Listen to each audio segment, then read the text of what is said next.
Halo good people, saya ingin teman-teman membayangkan ketika teman-teman bangun pagi, tapi tiba-tiba keadaan gelap yang bukan karena malam, tapi karena listrik negara Anda runtuh begitu. Ini bukan adegan film distopia, itu nyata dan itu sedang terjadi di negara Kuba hari ini teman-teman. Sekarang coba dengarkan baik-baik. Karena ini kan bukan sekedar cerita negara jauh, ini cermin dan bisa menjadi peringatan untuk kita gitu. Yang mana negara Kuba ini adalah sebuah negara yang dulunya itu berdiri dengan idealismenya tinggi, negara yang pernah begitu percaya diri melawan dunia.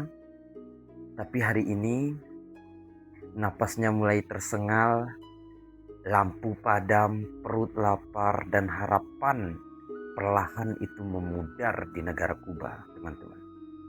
Di Havana, itu ibu kota Kuba, listrik itu bukan lagi sesuatu yang pasti. Dalam 1 bulan saja di tahun 2026 ini, itu jaringan listriknya nasional itu runtuh berkali-kali, bahkan sempat membuat hampir seluruh negaranya itu gelap gulita. Coba bayangkan 10 juta manusia hidup tanpa listrik dalam satu waktu gitu. Dan ini bukan gangguan kecil, ini tanda sistem yang sedang retak gitu di sebuah negara. Dan ketika listrik itu hilang, semuanya ikut runtuh pastinya ya kan. Air bersih sulit, rumah sakit terganggu, transportasi lumpuh, makanan membusuk. Dan manusianya itu dipaksa kembali ke cara hidup yang bahkan lebih primitif dari 50 tahun lalu gitu. Lalu bagaimana dengan keadaan ekonomi negara ini gitu? Kita bicara soal ekonomi negara Kuba saat ini yang sedang mengalami salah satu krisis ekonomi terburuk sejak runtuhnya Uni Soviet. Dan pertumbuhan ekonominya itu hampir tidak bergerak gitu, bahkan diprediksi masih kontraksi sekitar minus 1,5%. Itu data yang ada di tahun 2025. Dan produksi mereka pastinya menurun, pariwisatanya jatuh, industrinya melemah, dan yang paling terasa itu adalah barang-barang pokok untuk kehidupan sehari-hari itu sudah mulai langka. Dan bukan sekedar mahal lagi, tapi tidak ada gitu, barangnya nggak ada yang mau dibeli. Coba bayangkan kita punya uang tapi kita tidak bisa membeli beras, kita tidak bisa membeli minyak atau obat gitu ya kan. Dan itulah yang sedang dialami sebagian rakyat Kuba, teman-teman. Lalu bagaimana dengan inflasi gitu, inflasi negara tersebut? Ya itu jangan ditanya lagi gitu.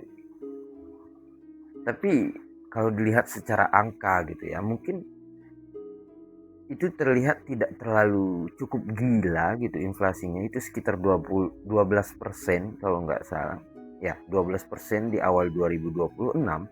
Tapi angka itu ya menipu gitu. Kenapa menipu? Karena di lapangan nilai mata uang mereka jatuh lebih dalam gitu.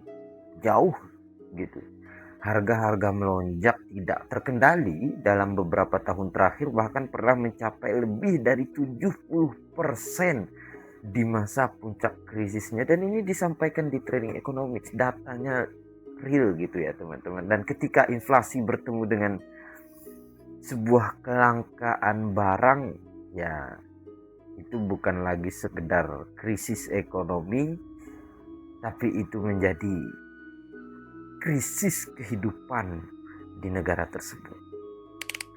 Sekarang coba perhatikan, bahkan dalam data itu, berita itu disampaikan lebih dari 1/4 populasi Kuba itu telah meninggalkan negaranya dalam beberapa tahun terakhir gitu. Itu kan miris gitu, bukan karena ingin liburan, tapi karena mereka itu merasa tinggal di negaranya itu berarti perlahan mati gitu. Anak mudanya pergi, tenaga kerja menghilang, dokter keluar negeri, insinyur, guru itu pada kabur semua. Dan yang tersisa apa? Orang tua, teman-teman. Sistem yang rapuh dan ya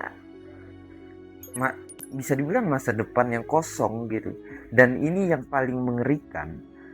Beberapa ahli bahkan menyebut kondisi Kuba itu sekarang bukan lagi sebuah krisis, tapi sudah mendekati keruntuhan sistem. Coba bayangkan sebuah negara yang masih berdiri, tapi sebenarnya sudah tidak berfungsi dengan normal begitu.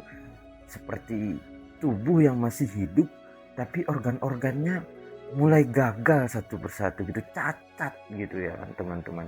Ya kita harus melihat itu, kita menjadikan itu contoh gitu kan. Sekarang coba kita lihat dan kita lihat gitu ke arah kita sendiri gitu, negara kita Indonesia. Apakah negara kita ini sempurna gitu? Tidak.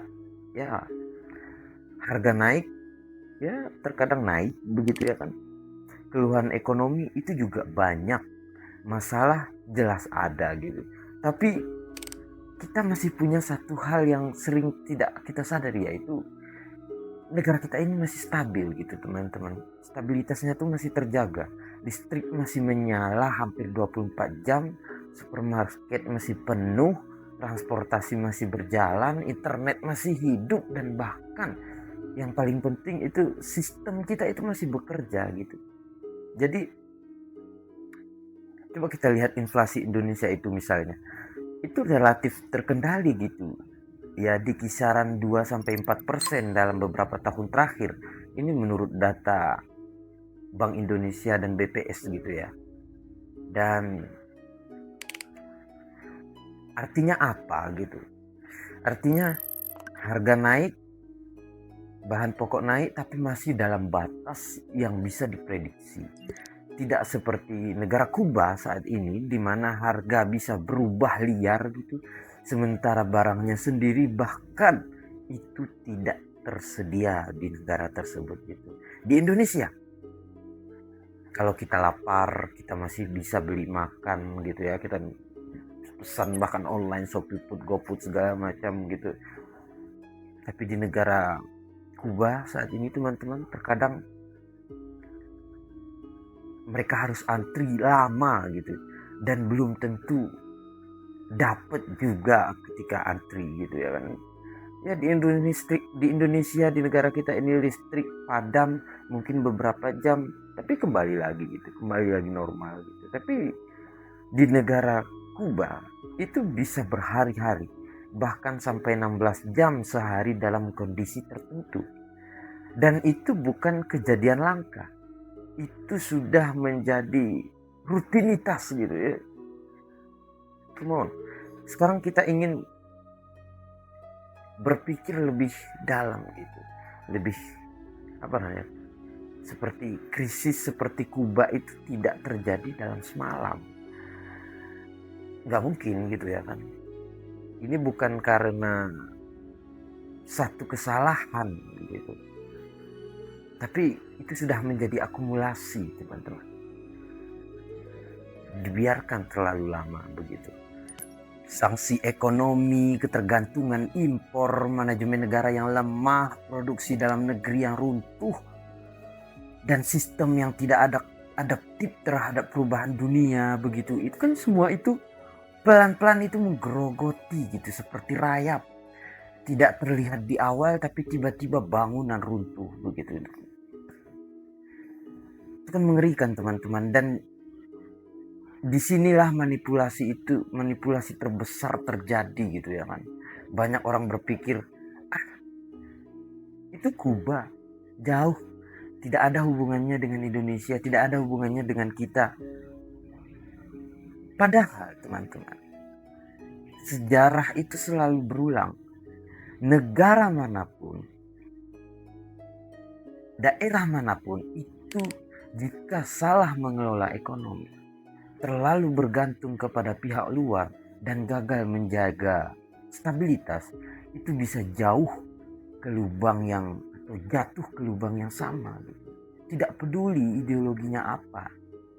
Kuba hari ini adalah gambaran ekstrim gitu ya kan, tentang apa yang terjadi ketika sistem ekonomi tidak mampu bertahan terhadap tekanan global dan internalnya gitu.